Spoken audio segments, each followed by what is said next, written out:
Welcome back to Let's Make a Game, a channel about making computer role-playing games using the free program Twine and the Sugarcube format for Twine. In this video, I would like to continue talking about my current project of coding the combat system for a viewer's game.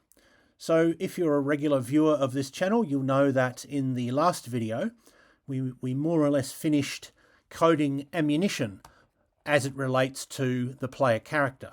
So making sure that ammunition goes down when you shoot, keeping track of how much ammunition is left in each weapon, and making sure that when you swap hands or put something in your backpack or take it out, that the ammunition sort of follows the weapon and doesn't get mixed up with the wrong object. But as I said at the end of my last video, we haven't done any code for the companions. So one of the things we need to do is we need to be able to get the player character to tell tell a companion to change their weapon. And of course, in order to do that, we need to know what weapons the companion has available. And currently, we don't have any way to do that. So as you can see, I've started a combat, and you can see that there's a new button which says companion inventory. You probably also notice that they're sort of overlapping in a way that doesn't look that great. So I probably need to do something about making sure that doesn't happen. But that's something I'll deal with in a future video. But in any case, we have this companion inventory button, and if we press it, we get the two, in this case, two companions. And it says in one case that their inventory is empty, and in the other case they have a mosquito racket, a flame spray, and a shotgun. And in each case it's telling you which weapons are two-handed, and it's also telling you how many shots are left for each weapon. And then if I press return, we just go back to the previous screen, and doing that doesn't use up an action, because presumably in the fiction of the game, you're not really looking in there, they're not really showing you their inventory, you're just remembering what they've got and thinking about what you want to do. So now that we've got that screen, of course, we can add the opportunity to give orders. So I should add code that says I can tell this companion to take their mosquito racket out and put that in their hand, or whichever one, instead of the weapon that they're currently using. So that's what I've done, and as usual, I'm going to spend the rest of the video showing you the code that allows that to happen. So there aren't any new variables for this. There's a little bit of code in player character because we need to print that button that says companion inventory, but most of the code is in a new passage which is called companion inventory. So let's look at this one first, and it's right down the bottom because it's the last button that I've looked at, and we start here. Basically, we have a temporary variable that is set to 0, and there's a note that says set to 1 if there are any living companions. So what we're going to do is look at all of the slots for companions, and if there is a companion there that is alive, then we can give the option to look at the companion inventory. Of course, if there are no companions, or if there were companions but they've died, perhaps in the course of this combat, then of course you shouldn't have that option. So we need to have some code to decide whether it's relevant. And here it is. It's a for loop that goes from 1 to com_max. That's the maximum number of companions. And in this, it's currently 2, and I think it's probably staying at 2, but I've decided to leave it as a variable because that makes it easy to change. Then we look at com_y2. Com is short for companion. It's the array that keeps track of a lot of different things about the companions, one of which is their hit points. If that's over 0, then we have a living companion, and we set z equal to 1. And then we just close off that if and close off that for loop. Then, if Z is equal to 1, we print the button, because if Z is equal to 1, that means we found a companion that is alive. So if Z is equal to 1, we have a button whose text is companion inventory and whose target is the passage companion inventory, but with a lowercase c, and there's no code that happens when you click the button. And that takes us to companion inventory. Now this, of course, is going to work very similarly to just inventory, which is the player character's inventory. Maybe I'll change that inventory. I might change to player character inventory or PC inventory to avoid confusion. But I decided it seemed like they were different enough that it was better to copy and paste the code rather than have the code happen on a single passage, which was then accessed via an include. You know, I don't know whether that decision was correct or not, but in this case, that's what I decided to do. So we set print underscore dist to 1. That is the variable that tells the computer whether we should print out the picture of the battlefield when we go back to the previous screen.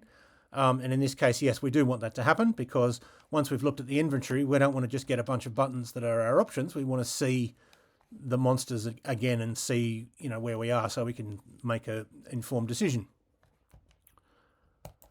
This is a HTML table.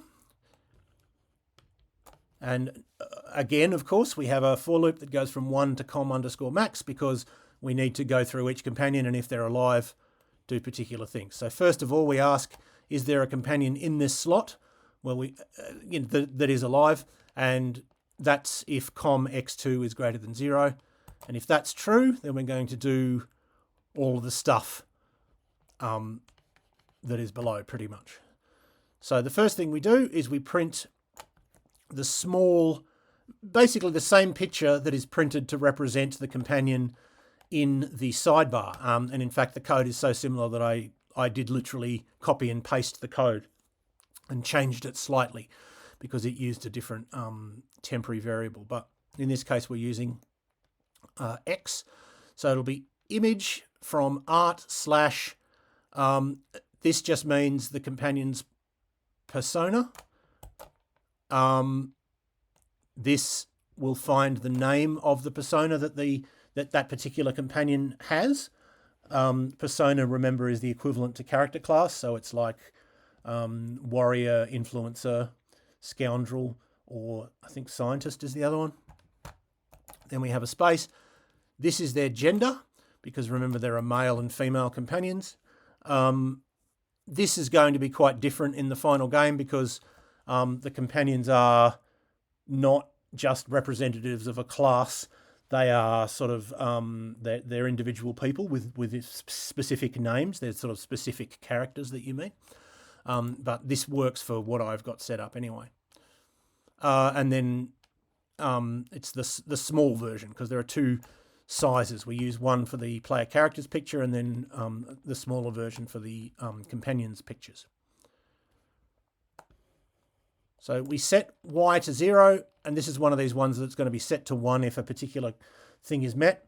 In this case, if the companion is carrying anything. And the reason we need to set it to 1 is because if the companion isn't carrying anything, we need to give that message that we saw in the example run through, which is that this companion's inventory is empty. Just to sort of let the player know, no, it's not a mistake. There really is nothing in the backpack. So we go,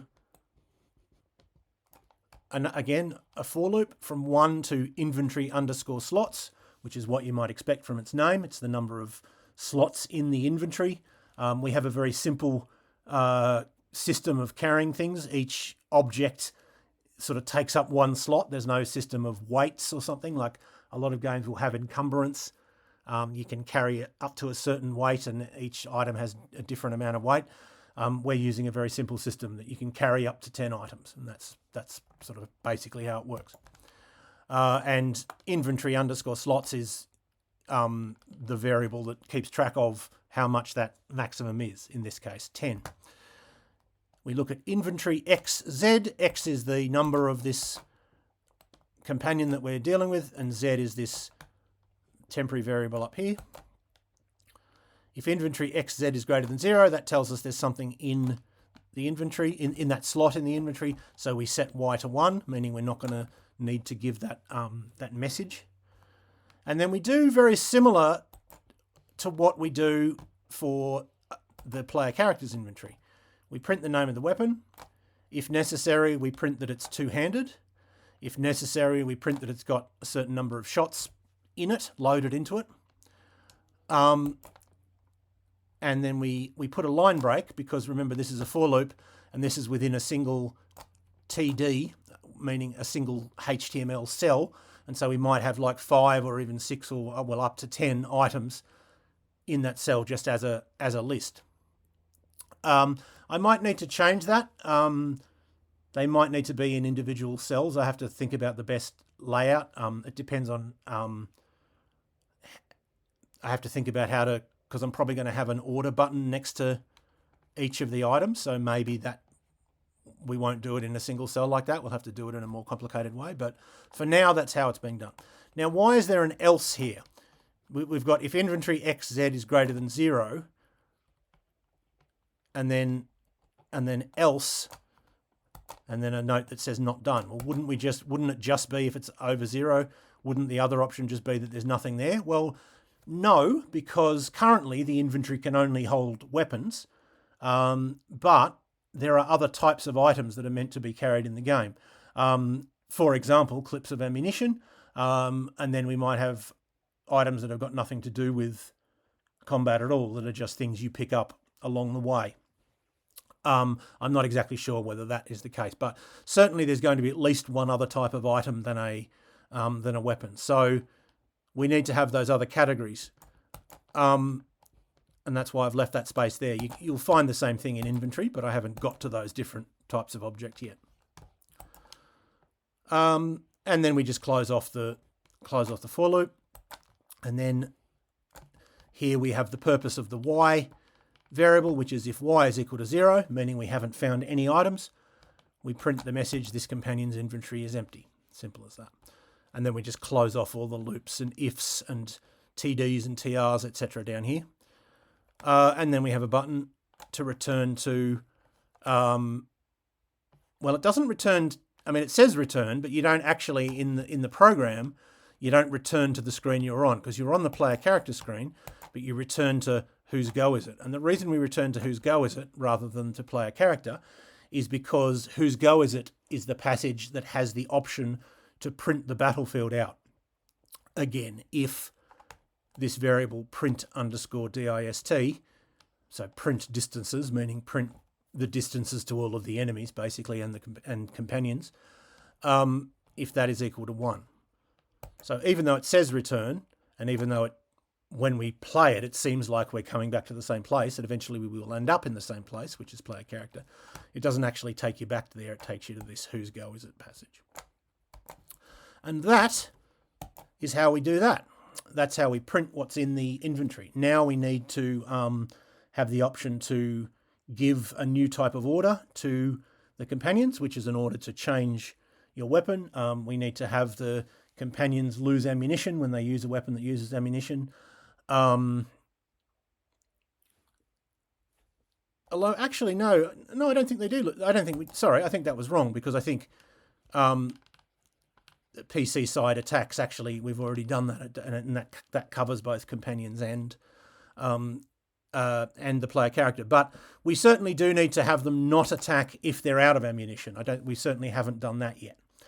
And we need to have orders. There's quite a few things we need to do, but those are the things I'm probably going to look at next. But I will leave it there for now. I hope that was useful or interesting to at least some of you, and I hope you will tune in next time.